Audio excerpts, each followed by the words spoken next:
10 years ago, I was speaking to a group at the Engineers Club in St. Louis, Missouri. Those of you who are familiar with St. Louis, it's Central West End.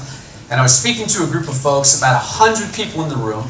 99 of them were what I would call seasoned youth, 25 to 32.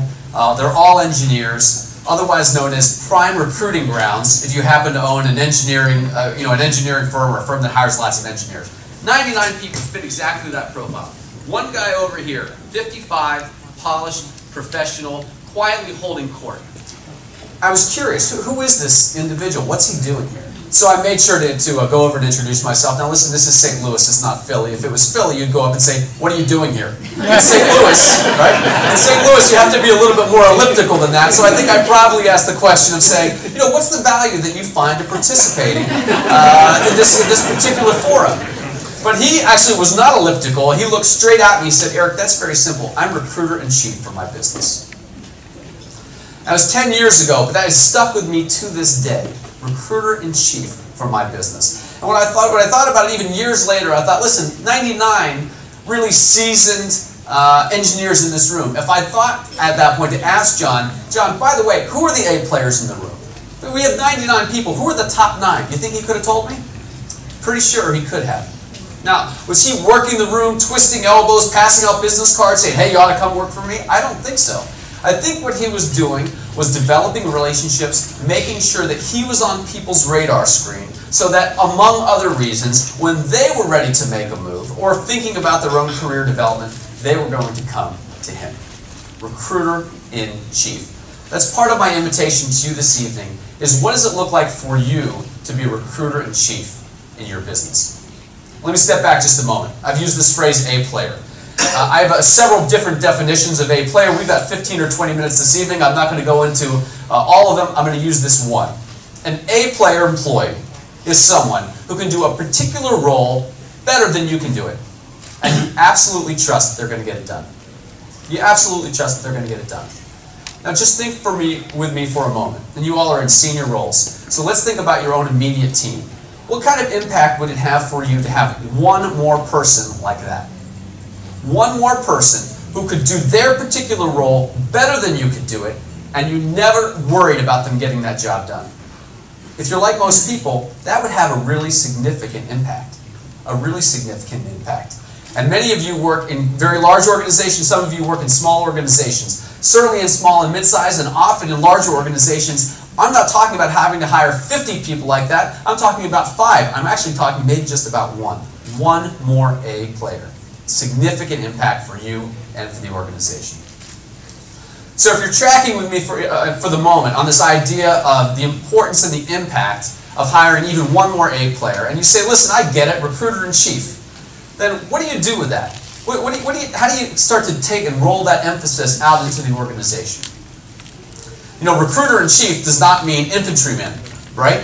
It means you're owning responsibility for it overwise, you're inhaling it to some degree and say, listen, within my span of control, I'm going to be intentional, I'm going to model good recruiting behaviors, I'm going to always be thinking about who's the next A player to bring into my organization. But it means more than that. It means bringing our leadership and management team into this process with us and saying, listen, I've decided that recruiting is a priority, which means now it's not just my problem, it's our problem. We've got to be thinking about this. Now listen, if you run a Fortune 500 company, you may have a whole internal HR department, internal recruiting department, which does not mean, by the way, that you don't need to be highly engaged in the process, but you've got lots of resources at your disposal. But even if you're running a small company, you can start to implement processes here that really are not very expensive, but getting people engaged with you. And here's one of the basic principles. We need to be interviewing all the time. We need to be interviewing people all the time. Let me give you a couple of caveats on that. Interviewing people all the time to me means 2 or 3 times a month you ought to be interviewing someone. Now that interview might be formal. They're literally coming into your office, they have a resume, you have a conversation, you're considering them for an open role. It might be over a drink at a bar when there's no interview per se, but you know what you're doing. You're always scanning the horizon for your next A player. Now you begin to think about this. If you're doing that, and your leaders and managers are doing that, in 12, 18, 24, 36 months, what kind of impact do you think that has on the business? it starts to have an impact. It really does. My client, Fred Kristen, came up with a highly economical way to begin to systematize this within his business. He runs a company called Hallmark Stone. They're kitchen countertop fabricators, a very successful business, a lot of business with Home Depot and the big chains, but also a lot of business with independent retailers. Here's how Fred did it. He said, listen, I've got to make this a priority. So he created an Excel file on the common drive of his company, and he put a sheet together for every department. And he told each department head, every month, I want to see new names on that list. He called it their farm team. Right? We're familiar here with the concept of farm team. Anybody who is a baseball fan, you know, the Phillies have a team in Reading. The Phillies have a team in the Lehigh Valley. They can pull talent up at a moment's notice. Our businesses need the same thing. Where is your next hire coming from? And often those are not people who work for your organization today. They work for other people's companies today. But tomorrow, they could come and work for you. So if you're tracking with me so far, there's so many more ideas and concepts that we could talk about how to kind of inhale this recruiting emphasis within your organization and take advantage of the culture that you've built.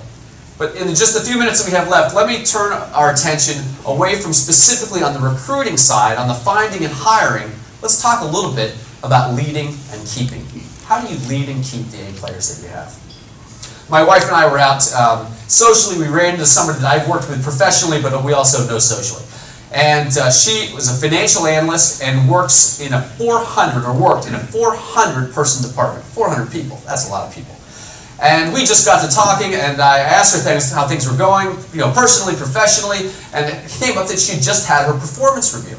I said, good for you. How'd you do? She said, fantastic. We use this 9-box performance box rating, if you're familiar with that. And I was in the 9th box. High performance, high potential. It was the highest anyone could be.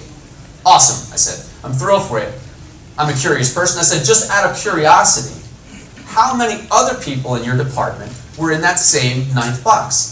And she said, none. I said, 0? She said, none. I was the only one. I said, wow, that's really interesting. She said, what's so interesting about that?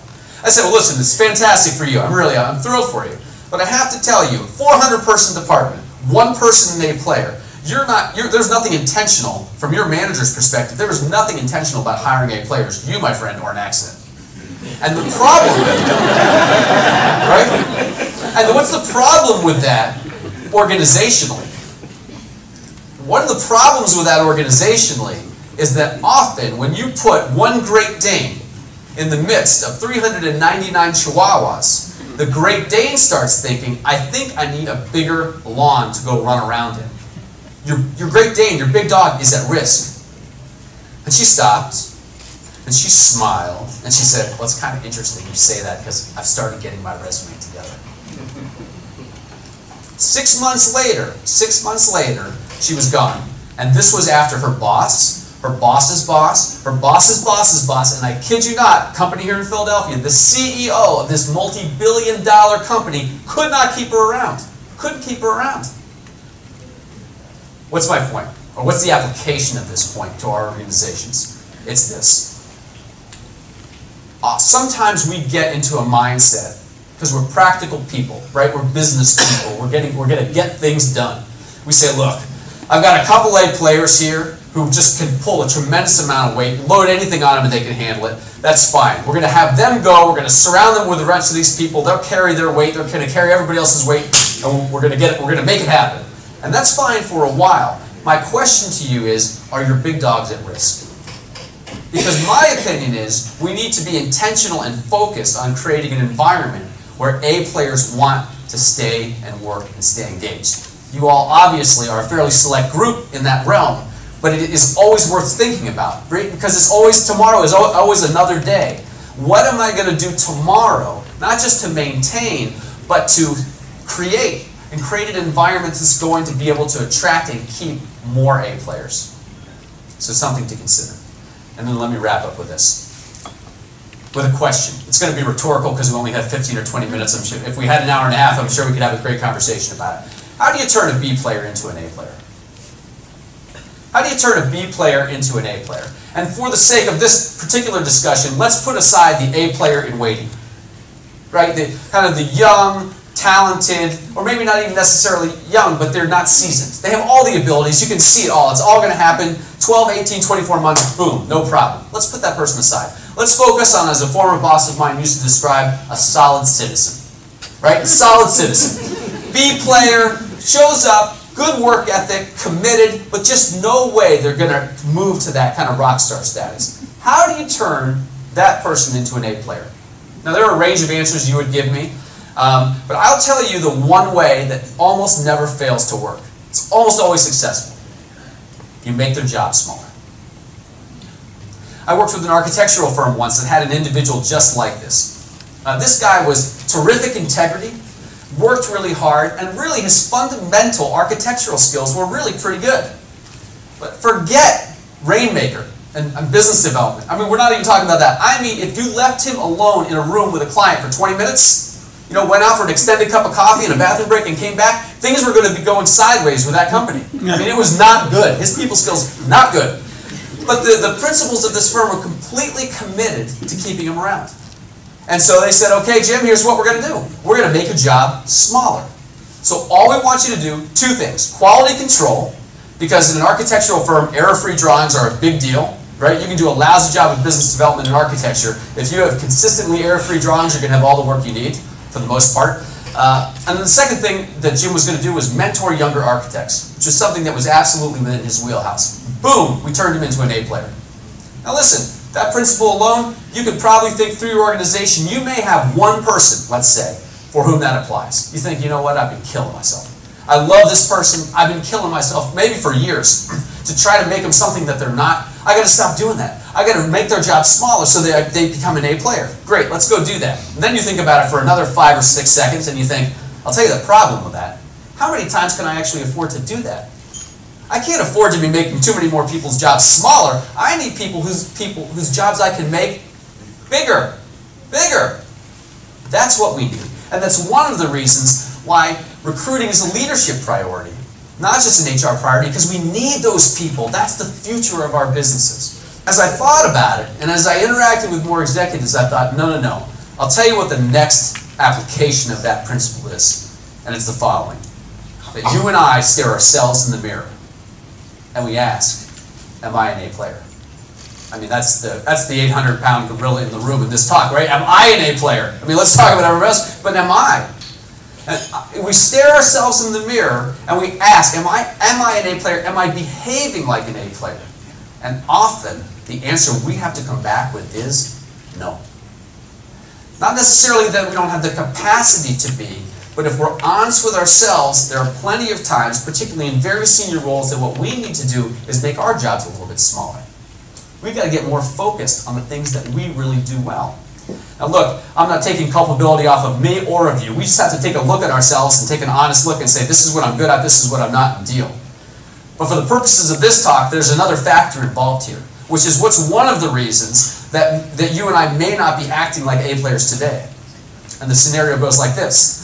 Because here I am, and I'm in my job, I'm doing my job. I'm also doing a third of this person's job, 25% of that person's job, and I'm worrying about these 7 people's jobs because they have the ability to get it to about 83.5%. But the rest of the way, all the way home, makes me a little nervous. Right? Are you with me? Yeah, I mean, that's where we live. And I'm going to tell you something, this is where it really comes home to roost personally. Personally.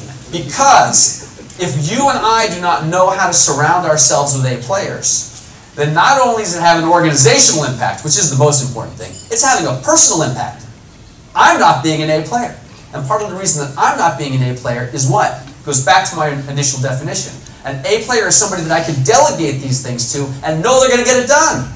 I know they're going to get it done. I can trust they're going to get it done. And part of what that lets me do, at least between meetings and providing accountability, is turn the light off in that room so I can focus the spotlight on what it is that I have to do. And so if you followed with me all full circle here, what you're seeing is, listen, there's an organizational priority for creating a team of A players, having the kind of talent that can execute, but there's also a personal priority. It's both. To be able to focus on recruiting and understand and own and implement the fact that recruiting is a leadership priority. It's not just an HR priority. Thank you. Congratulations. Have a good day.